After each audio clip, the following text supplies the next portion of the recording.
नमस्कार साथियों, स्वागत है आप लोगों का teaching Manish Kumar YouTube channel पर। साथियों, आज आपकी जो क्लास होने वाली है वो सीटेट एग्ज़ाम के लिए ऐसे समझिएगा कि पेडागोजी के लिए ये बहुत ज़रूरी है। अगर आप पेडागोजी आपको मजबूत करनी है तो उसके लिए ये क्लास आपको देखनी काफ़ी ज़्यादा ज़रूरी है। इसमें आपके बेस शब्द आज कराए जाएंगे। जैसे आपको पता होगा कि कुछ शब्द ऐसे होते हैं कि आप उनको पूरा प्रश्न पढ़ने की आपको ज़रूरत ही नहीं पड़ती, केवल आप लोग उन जो शब्दों को देख लेते हैं उन्हीं से आपका पूरा प्रश्न हो जाता है। तो वो ऐसे कौन कौन से शब्द हैं उनके बारे में बात करेंगे जो आपके एग्जाम में काफ़ी कम समय में सॉल्व हो जाते हैं। आपको पता है कि सीटेट एग्जाम के लिए जो भाषा है वो काफ़ी ज़्यादा कठिन होती है, काफ़ी ज़्यादा लेंथी भाषा होती है और काफ़ी बड़े बड़े प्रश्न होते हैं। तो उन प्रश्नों में हमें कोई एक छोटा सा एक वर्ड देखना होता है, एक छोटा सा शब्द देखना होता है, जिससे हमारा प्रश्न जो है वो क्या कह रहा है और हमें इसका उत्तर क्या मिल सकता है वो पता चल जाता है। देखिएगा, नेगेटिव पॉजिटिव वर्ड आपको पता है कि आपके एग्जाम में काफ़ी ज़्यादा ज़रूरी होते हैं, तो वो आप लोग पढ़िएगा। उसके साथ में कोशिश करिएगा कि जब आप इनको करें तो उस समय आप अपने पूरे प्रश्न को पढ़ें। ऐसा ना करें कि केवल आपने वही शब्द पढ़ा और उत्तर लगा दिया। आपको पूरा पूरा प्रश्न पढ़ना है, उसके बाद में ही उत्तर लगाना है। तो ये कुछ आपके शब्द ऐसे होते हैं, हमने लिखा है कि टैग शब्द, मतलब कुछ ऐसे शब्द नेगेटिव पॉजिटिव वाले जो आपके सीधे ही आपको देखने को मिल जाते हैं। उन शब्दों के बारे में बात करेंगे कि वो कौन कौन से शब्द हैं। ठीक है, उससे पहले चैनल पर अगर आप लोग नए जुड़े हैं तो चैनल को सब्सक्राइब करेंगे, क्लास को दोस्तों के साथ में शेयर करेंगे, क्लास को लाइक करेंगे, क्योंकि आप लोगों के साथ जुड़कर ही आपकी तैयारी को बेहतरीन बनाएंगे। इस बार का जो एग्ज़ाम है आप लोग यकीन रखिएगा कि इतनी बेहतरीन तरीके से तैयारी करेंगे कि आपके एग्ज़ाम में बहुत अच्छा स्कोर होगा। आपको पता है कि कुछ बेसिक चीज़ें होती हैं आपके एग्ज़ाम को लेकर, अगर आप लोग उसको पढ़ लेते हैं तो आपका एग्ज़ाम अच्छी तरीके से निकल जाता है, और अगर आप लोग उन्हीं को नहीं पढ़ते हैं तो आपका एग्ज़ाम जो है वो आपका उतना अच्छा आप लोग उसमें स्कोर नहीं कर पाते हैं। 90 नंबर चाहिए। अगर आप लोग ये क्लासें लगातार जो पढ़ रही हैं हमारे चैनल पर वो देख लेते हैं तो 90 नंबर आपके आसानी से आ जाएंगे। हम तो कहेंगे कि आप 120 प्लस ला सकते हैं। बात करें अगर अपनी, तो हमने अपने सीटेट एग्ज़ाम जो जनवरी 2024 में हुआ था उसमें पहले ही प्रयास में पेपर फर्स्ट और पेपर सेकंड को बहुत अच्छे नंबरों के साथ में पास किया है। चलिएगा, बिना किसी देरी के क्लास की शुरुआत करते हैं। पहला जो आपका है नेगेटिव वर्ड्स पहले रखे हैं हमने, पॉजिटिव वर्ड बाद में रखे हैं। ठीक है, चलिएगा तो बात करें अगर आपके नेगेटिव वर्ड की, तो क्या होता है कि अगर आपको निम्नलिखित शब्दों या वाक्य मिलते हैं तो वह शिक्षण के लिए गलत होगा। ठीक है, मतलब अगर आपको ये शब्द मिलते हैं आपके प्रश्न में तो वो, अगर आपका प्रश्न पॉजिटिव में है तो ये प्रश्न आपको गलत करना हो। ये जो विकल्प है जो इसका दिया गया होगा या जो आपका शब्द दिया गया होगा वो आपको गलत करना होगा। ठीक है, हमें विद्यार्थियों के साथ में ऐसा नहीं करना, ऐसे समझिएगा। हमें अगर आपके प्रश्न में ये मिल रहा है कि हमें बच्चों को जो ये शब्द दिए गए हैं भी हम आपको बता रहे हैं, वो शब्द अगर आपको मिल रहे हैं तो हमें विद्यार्थियों के साथ में ऐसा नहीं करवाना है। ठीक है, वो शब्द क्या है, हमें विद्यार्थियों को रटकर नहीं पढ़ाना है। ठीक है, हमें विद्यार्थियों को याद नहीं करवाना है, हमें विद्यार्थियों को स्मरण करवाना और कंठस्थ नहीं करवाना है। ये तीनों चीज़ों का मतलब एक ही है। लेकिन जब आप पेपर देने जाएंगे तो ये हो सकता है कि आपको 4 से 5 प्रश्न ही इसके मिल जाएं और इसकी भाषा जो घुमा घुमा कर आपको पूछे। पहले में आपको रटकर सीखना बता दिया, दूसरे में आपको याद करना बता दिया, तीसरे में आपको स्मरण करना या कंठस्थ करना बता दिया। तीनों जो चारों शब्द का मतलब एक ही है। अगर आप लोग रटकर पढ़ेंगे तो आपकी हालत इस बच्चे जैसी हो जाएगी। किसके जैसी हो जाएगी? इस बच्चे जैसी बच्चे की हालत हो जाएगी। तो हमें बच्चे को रटकर नहीं पढ़ाना है। आप लोग आने वाले समय में शिक्षक बनने जा रहे हैं तो ये चीज़ काफ़ी ज़्यादा ज़रूरी है कि देखिएगा, एक क्लास में क्या होता है कि बच्चे जो होते हैं वो काफ़ी ज़्यादा मनोरंजन के साथ में पढ़ते हैं। हम अगर जाते हैं, छुट्टी होती है तो ये कहते हैं कल कितनी जल्दी हम सर की क्लास में पहुँचे, और एक क्लास वो होती है बच्चा जो है वो टाइम ही देखता रहता है कब इनका घंटा कंप्लीट हो जो हम चले जाएं यहाँ से। तो दो चीज़ें होती हैं। तो हमें विद्यार्थियों को और इस तरीके से पढ़ाना है तो इससे बच्चा डिप्रेशन में चला जाएगा, बच्चा पढ़ेगा नहीं, उससे अब की क्लास बिल्कुल भी अच्छी नहीं लगेगी।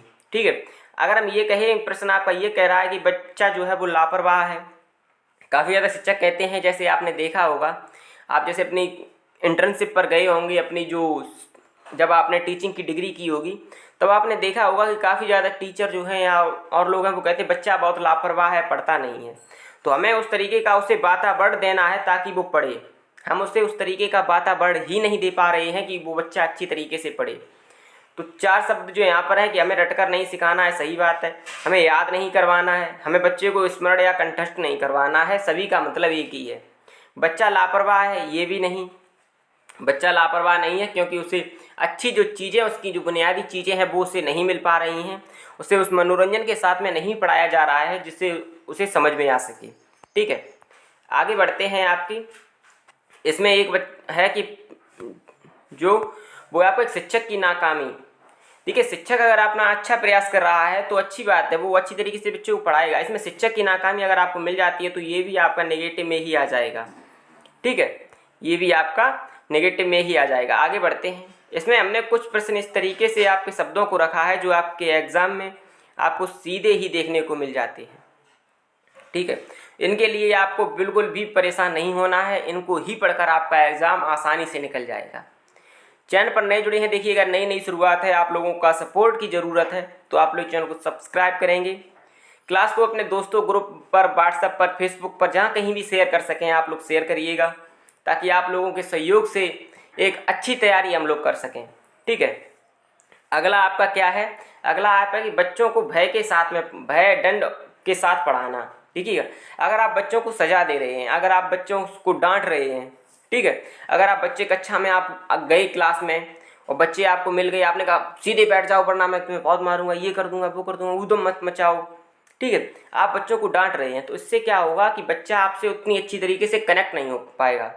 आप गए, अब एक बच्चा परेशान कर रहा है आपको, जैसे आप बार बार प्रश्न पूछ रहा है और कुछ कर रहा है, आप उस समय थोड़ी टेंशन में है, आपने उसके 1-2 थप्पड़ मार दिया, तो इससे क्या होगा कि बच्चा आपसे तो कनेक्ट होने से दूर हो जाएगा, आपसे बिल्कुल भी नहीं मिल पाएगा वो, और आपसे जो चीज़ें जानना चाहता था, जो आपसे पूछना चाहता था, वो भी नहीं पूछेगा।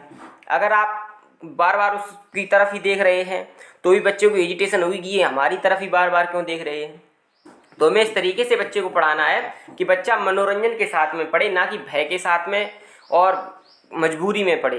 देखिएगा, ये मैडम जी डंडा लेकर मार रही हैं बच्चे को, तो हमें इस तरीके से बच्चे को नहीं पढ़ाना है कि बच्चे, एक तो वो बच्चा पिट रहा है, ऊपर से क्या हो रहा है कि पूरी क्लास जो है वो देख रही है। अच्छा देखिएगा, पहले के समय में क्या होता था कि टीचर बच्चों को मारता था, पीट देता था पढ़ाई के लिए, लेकिन अब ऐसा नहीं है। हमें बच्चे को इस तरीके से अपने फ्रेंड के साथ में पढ़ाना है, ऐसे पढ़ाना है बच्चे को कि बच्चे को पता भी ना लगे कि हम सीख रहे हैं, और वो अच्छी तरीके से सीख रहा है खेलते खेलते। ठीक है, शिक्षक के लिए आसान चीज़ हमें नहीं करनी है। शिक्षक, देखिएगा, शिक्षक भी जो होता है वो एक सुगमकर्ता के रूप में होता है। ठीक है, खाली समय बिताना, हमें खाली समय नहीं बिताना है, क्लास को अपनी रुचिकर बनाना है, बच्चों को जिज्ञासा के साथ में पढ़ाना है, बच्चों को रुचि के साथ में पढ़ाना है, लेकिन हमें क्लास को खाली नहीं रखना है कि आप बैठे, बच्चों से कहा आप ही बैठो, जो करना है सो करो, उधर मत मचाना, मास्टर साहब तो कुर्सी पर बैठे हैं। ठीक है, अगर आप लोग टीचर बनकर ऐसे करेंगे तो ये आपका सही नहीं हो पाएगा। अगला है आपका कि बच्चा सिर्फ अध्यापक को सुने, ये भी जरूरी नहीं। अगर बच्चा सिर्फ अध्यापक को सुनेगा तो अपनी जो चीज़ें हैं, अपना जो चिंतन है वो किस तरीके से कर पाएगा। वो अपने बारे में जो चीज़ों को सीख रहा है वो हो सकता है कि वो अलग तरीके से सीख रहा हो, आप जो उसे विधि बता रहे हैं उससे थोड़ी हटकर सीख रहा हो।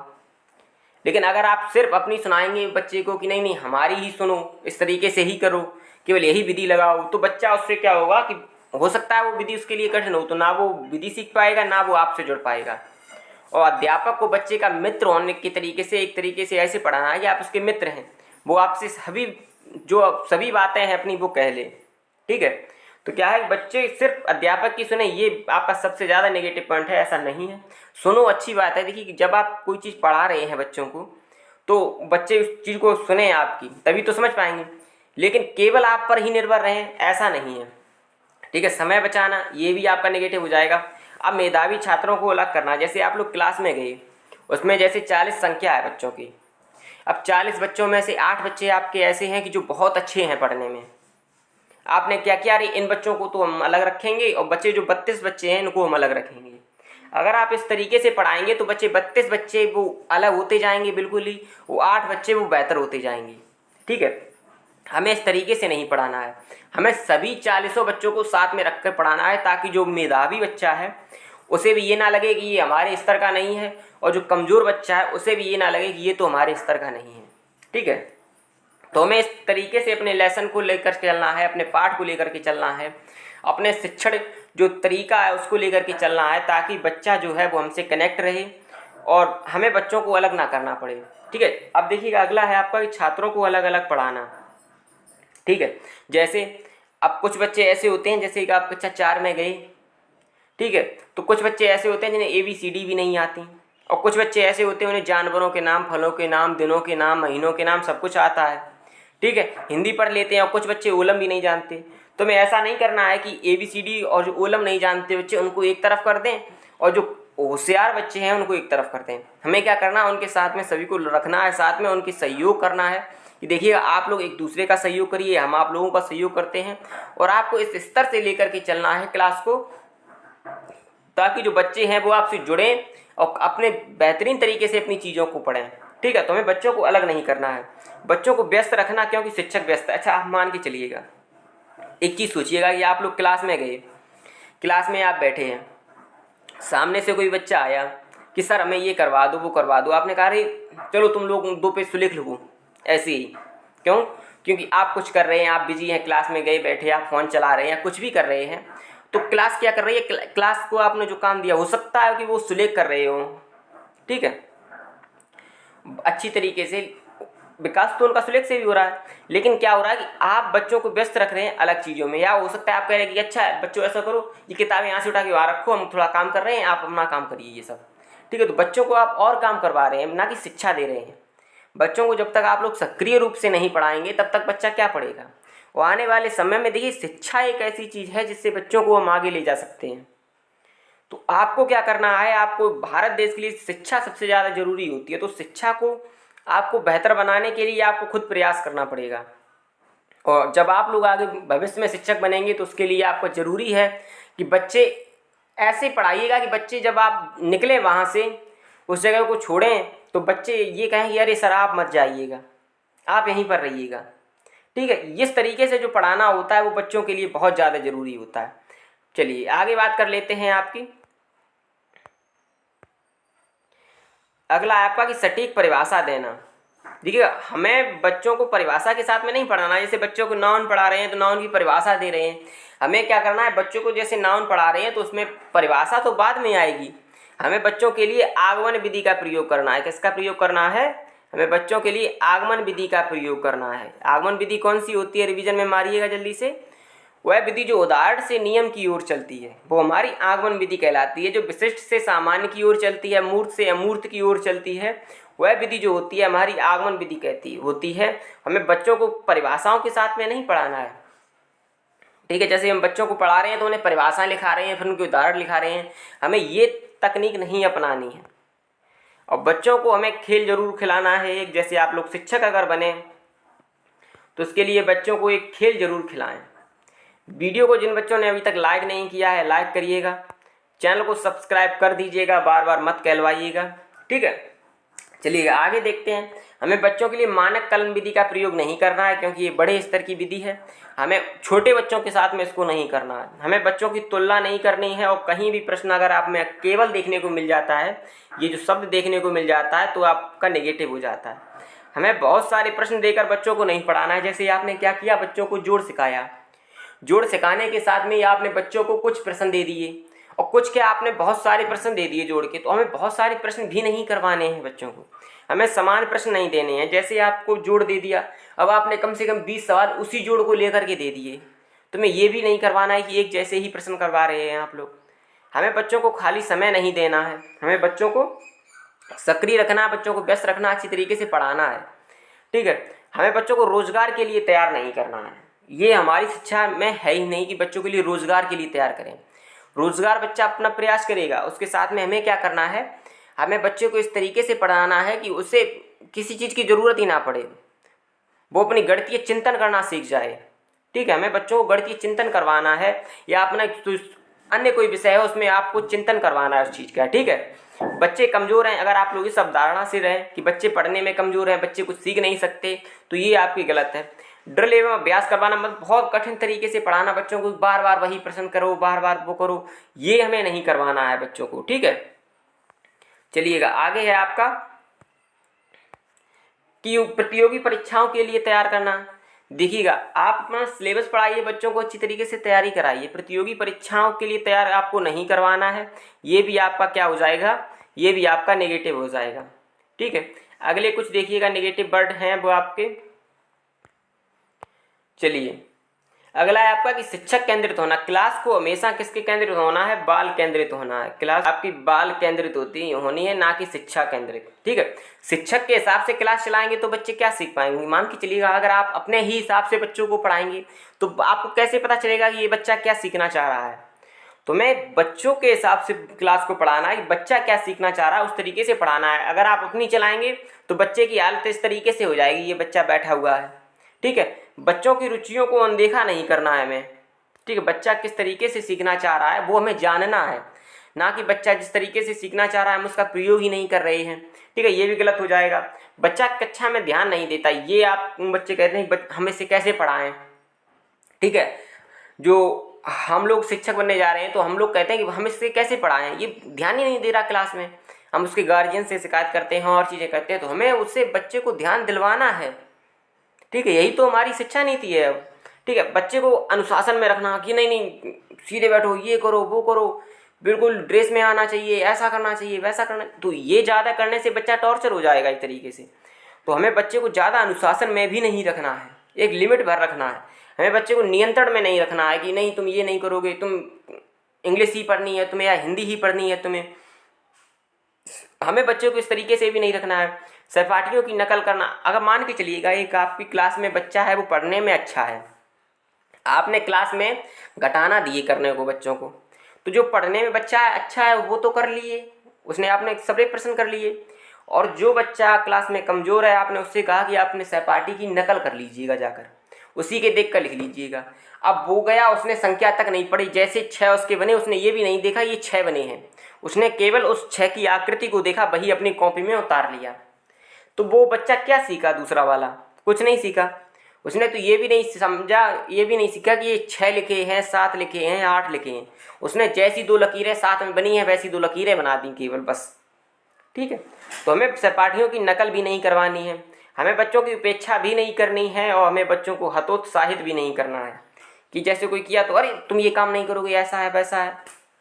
उस बच्चे को प्रोत्साहित करना है कि देखिए बच्चा ऐसा काम नहीं करते, आप इस तरीके से आप काम करेंगे, इस तरीके से अगर आप लोग करेंगे तो आप लोग अच्छा सीख सकेंगे, ठीक है। चलिएगा आगे बढ़ते हैं क्लास में।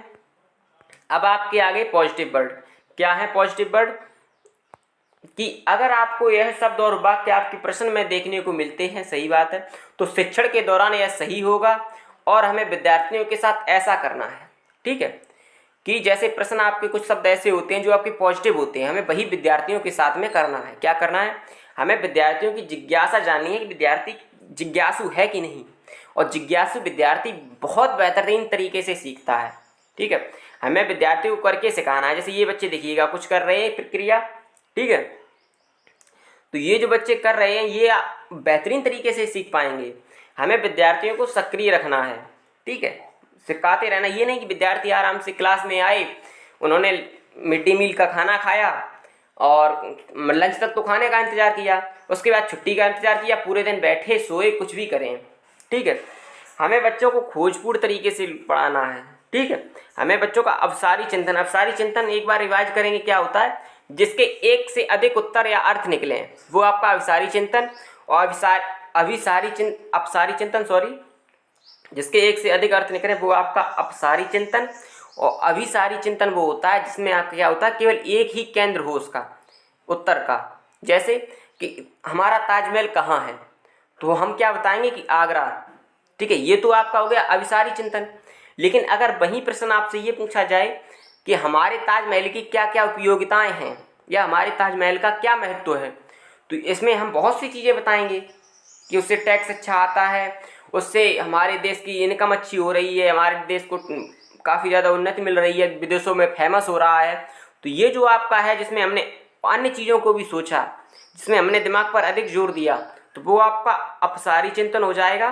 और जिसमें हमने बिल्कुल केवल यही कहा कि जैसे हमारा लाल किला कहाँ स्थित है, तो हमने कहा दिल्ली है, तो आगरा में भी, लेकिन मान के चलिए दिल्ली में है, ठीक है। या हमने कहा कि हमारा इंडिया गेट कहाँ स्थित है, तो आप इंडिया गेट के लिए आगरा तो नहीं कह सकते, आप लोग यही कहेंगे कि हमारा इंडिया गेट दिल्ली में स्थित है। और वहीं अगर आपसे ये पूछा लिया जाए कि इंडिया गेट की क्या विशेषताएं हैं, तो आपका अपसारी चिंतन, और केवल ये पूछा जाए कि इंडिया गेट कहाँ स्थित है, तो आपका अभिसारी चिंतन। ठीक है, समझ में आ गया आपको। हमें बच्चों को रचनात्मक तरीके से पढ़ाना है। ठीक है, अगला है हमें क्लास को बाल केंद्रित रखना है, ना कि शिक्षक केंद्रित। हमने आपको पहले भी बताया था क्लास में भी कि हमें बच्चों को शिक्षक केंद्रित नहीं रखना है, हमें क्लास को क्या रखना है, बाल केंद्रित रखना है। आगे बढ़ते हैं। हाँ, अगला है आपका विद्यार्थियों को स्वयं करने देना। देखिए, कोई भी चीज़ कर रहा है तो विद्यार्थी स्वयं करेगा तो उस चीज़ को अच्छी तरीके से कर पाएगा।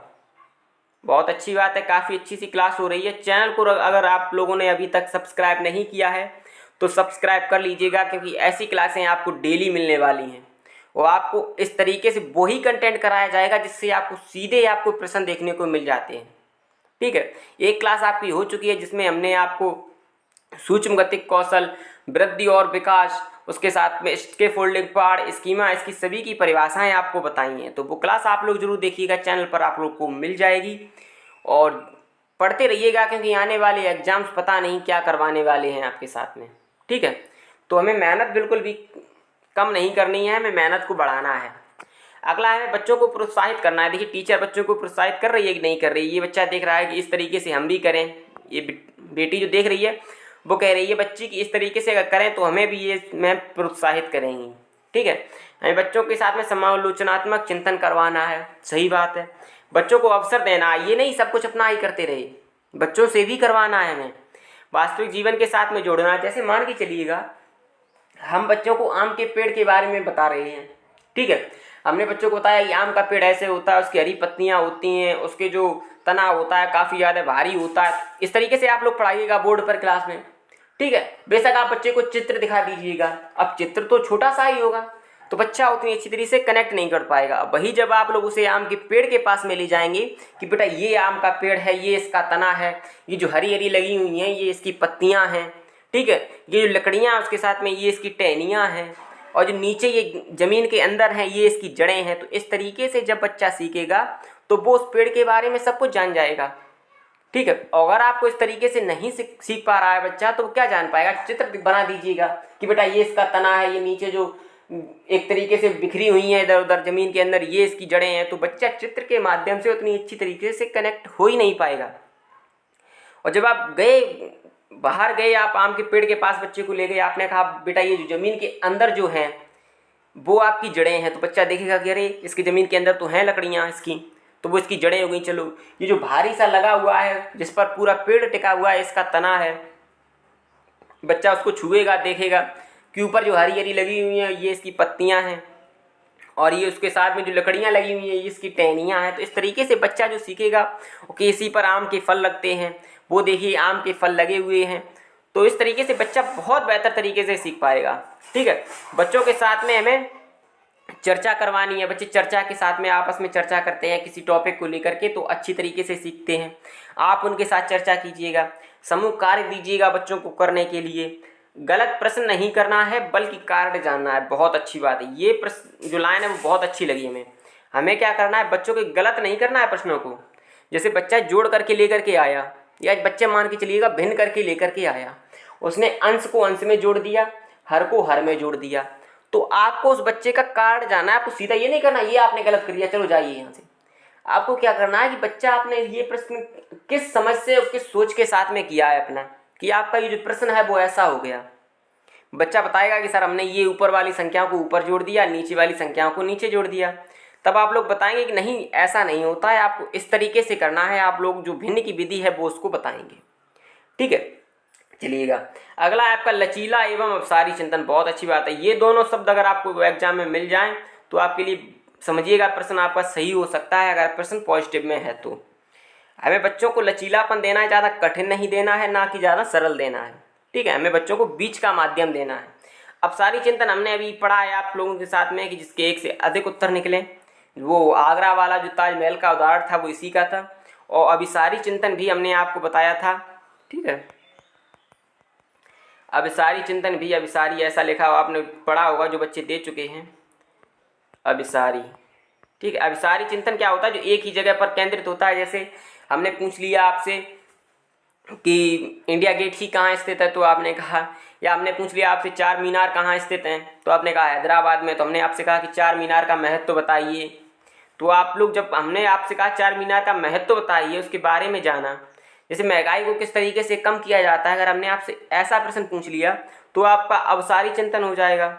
हमने आपसे पूछ लिया केवल कि जो पेट्रोल है वो कितना महंगा है, या जो डीजल है वो कितना महंगा है, तो वो आपका अभिसारी चिंतन हो जाएगा। और ये आपका अभिसारी चिंतन वो हो जाएगा जिसके एक से अधिक उत्तर निकले, या अपसारी चिंतन कहेंगे इसको। ठीक है, क्लास आपकी यहीं पर पूर्ण होती है। चैनल पर आप लोग अगर नए जुड़े हैं तो चैनल को सब्सक्राइब करेंगे, क्लास को अपने दोस्तों के साथ में व्हाट्सएप पर, फेसबुक पर, या जहां कहीं भी आप लोग जुड़े हुए हैं वहां पर क्लास को शेयर करिएगा। आप लोगों के सहयोग के साथ में ही हम लोग आगे बढ़ेंगे, और यकीन रखिएगा कि अपनी तैयारी को इतनी बेहतरीन तरीके से करेंगे कि आप लोग भी कहेंगे कि मज़ा आ गया सर। आपकी जो क्लास होगी वही होगी जो आपके एग्जाम में जिनसे सीधे प्रश्न देखने को मिल जाते हैं। अगर हम आपको अदर का कंटेंट पढ़ाएं और उससे आपके प्रश्न भी ना आए, आपका समय भी जाए, तो उससे क्या फ़ायदा। हमें आपको वो चीज़ें पढ़ानी हैं जिससे आपके एग्ज़ाम में आपको सीधे प्रश्न देखने को मिल जाते हैं।